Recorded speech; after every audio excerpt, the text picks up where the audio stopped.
Hello, lovely people. Thank you for joining me once again. Today, we are digging into a development that's shaping Ghana's future, especially those in the Volta region. This is a project that has been years in the making. A factory that once stood as a symbol of industrial pride and later became a reminder of missed opportunity is finally showing real sign of life again. I'm talking about the Volta Star Textiles Limited, the Japan-based textile giant that has sat dormant for years while the nation watched its potential slip away. According to the president, John Mahama, that story is about to change, and the plans involve something many people did not see coming: cotton from Benin. Stay with me as I break down everything that was announced and what it means for the region, why this could become one of the most important industrial revival story, and most importantly, hit the like button so that this video goes far and wide for people to know about this revival. Let's get straight into the story. It is worth understanding why this matters so much. Volta Star Textile Limited was once a thriving hub of production in Japan, employing hundreds of people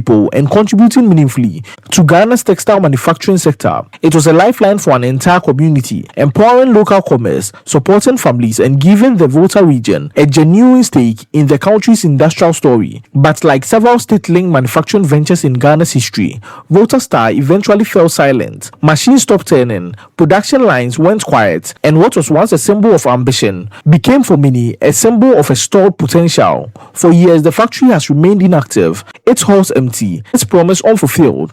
And for the people of Japan, watching a facility that once defined their local economy sit idle has been a difficult and lingering frustration. The frustration may finally be easing. On July 16, 2026, President John Mahama announced in the Volta region and confirmed that Ghana is now looking outwards, specifically towards Benin, to secure raw materials needed to bring Volta Star Textile Limited back to life. The plans, as the president laid it out, centers on importing cotton from Benin to feeding production at the Japan facility. This is a striking pivot. Rather than waiting indefinitely for a fully domestic supply chain to materialize, the government appears to be taking a pragmatic regional approach, looking to a neighboring country with an established cotton industry to solve a bottleneck that has held Ghana's textile ambitions back for years. Here is where I can offer my own take. Benin has built a reputation as one of the region's most consistent cotton producers, with an agricultural sector geared towards export scale cultivation. For Ghana, tapping into the supply chain doesn't just solve an immediate raw material shortage, it also signals a broader shift in strategy. Instead of treating regional trade as a fallback option, this looks like a deliberate move to strengthen West Africa's economic integration through practical, resource-driven partnerships. In my view, this is a genuinely smart insight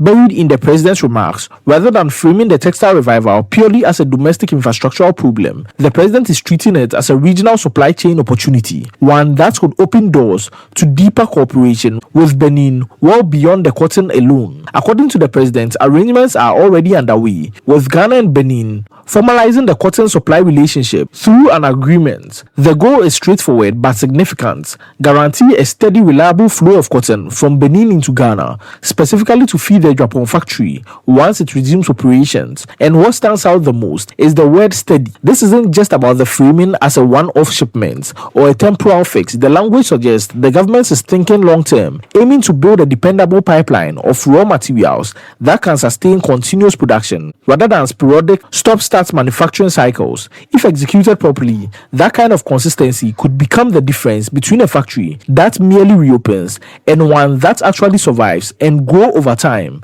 It's a small phrase in the announcement, but it carries a lot of strategic weight. Cotton supply is one piece of the puzzle though, as the president has revealed that the government has made real progress in identifying a strategic investor to rehabilitate and modernize Volta Star Textile Limited.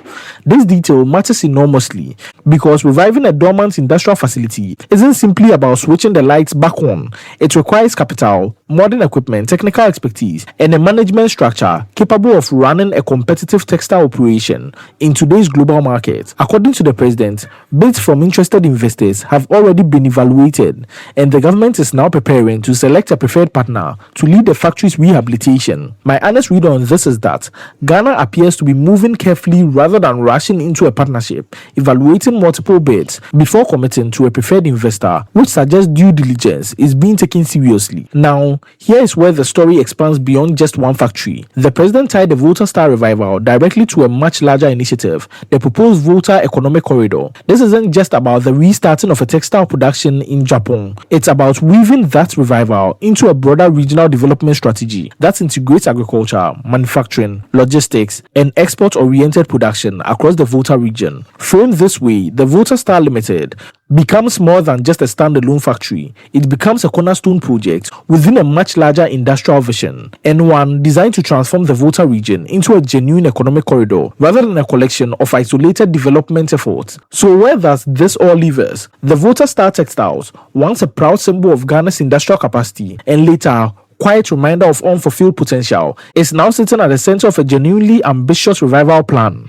Quoting from Benin, a formal supply agreement in the works, an investor selection process nearing completion, and a broader vision tying it all to the Volta Economic Corridor. If these pieces all come together as described, Japan could once again become a hub of textile production, job, and economic momentum for the region. This is huge news, and I'll be keeping a close eye on how this story develops, particularly once the agreement with Benin is signed and an investor is officially named.